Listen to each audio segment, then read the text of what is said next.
మచిలీపట్నం నియోజకవర్గ అభివృద్ధిపై చర్చకు తాను సిద్ధమని నియోజకవర్గ వైసీపీ ఇన్ఛార్జ్ పేర్ని కిట్టు సవాల్ చేశారు. ఇందిరమ్మ కాలనీలో సీసీ రోడ్డు పనులకు శంకుస్థాపన చేసిన పేర్ని కిట్టు మచిలీపట్నం అభివృద్ధిపై మాజీ మంత్రి కొల్లు రవీంద్ర చేసిన విమర్శలపై ఘాటుగా స్పందించారు. కరోనా సమయంలో ప్రజలకు మొహం చాటేసిన ప్రతిపక్ష నేతలు నేడు ఎన్నికలు సమీపిస్తుండటంతో ప్రజలు ఎక్కడా లేని ప్రేమను ఒలకబోస్తున్నారని ఎద్దేవా చేశారు.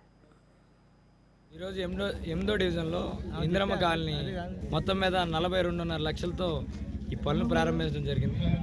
ఇది అంటే మాకెప్పుడు బలంగా ఉండే ఇందిరమ్మ కాలనీకి నాన్నగారు మాట ఇవ్వడం జరిగింది. ఈరోజు జగన్ గారు అడిగిన వెంటనే ఇచ్చిన ఫండ్స్తో ఈరోజు ఇది ప్రారంభించుకోవడం జరుగుతుంది. కరెక్ట్గా 10 రోజుల్లో ఇది పూర్తి చేయడం జరుగుతుంది. ఎప్పుడూ ఈ ఇందిరమ్మ కాలనీకి ఇసుమెత్తు పని కూడా చేయని నాయకులు ఈరోజు వచ్చి తిరగటం మొదలెట్టారు. అంటే ఓట్లు వస్తే మీకు ఇందిరమ్మ కాలనీ కనపడుద్ది, కానీ కనీసం సంక్షేమంగా ఆదుకోవడం కానీ కరోనా కష్టకాలంలో వాళ్ళ మొహం చూడటం కానీ ఎప్పుడూ చేయని నాయకులు ఈరోజు వస్తున్నారు.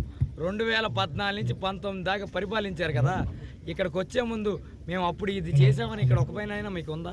ఆ ఒక పని లేకుండా వీళ్ళకి గూడు ఏర్పాటు చేసిన దగ్గర నుంచి ఏమున్నా కూడా వాళ్ళు ఏ పని వచ్చినా కూడా పేరు నాని గారి ఇంటికి వచ్చి ఏ పని అయినా చేయించుకునేవాళ్ళు.